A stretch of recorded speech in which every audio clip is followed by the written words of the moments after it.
Mwanariadha wa Kenya Joseline Jepkosgey ambaye amekuwa akivunja rekodi za dunia katika mashindano mbalimbali msimu huu amerejea nchini baada ya kuvunja rekodi ya dunia ya kilomita 21 siku ya Jumapili.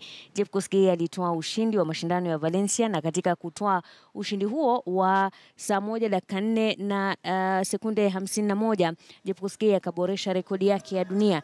Kigogo wa mbio za kuruka viunzi na maji Ezekiel Kimboi alimwekea muda wa kasi uliomsaidia kuweza kuivunja rekodi.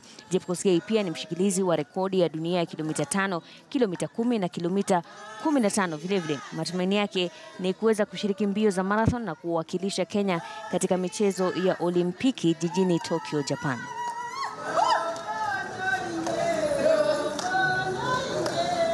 Hiyo ilikuwa ngumu lakini nashukuru Mungu maana alinitimishia ni break another world record. Nafurahi sana. Kitu yenye nilifanya sana ni bidii na kumtumai Mungu sana. Maana kila mtu anafanya mazoezi na anatarajia mema.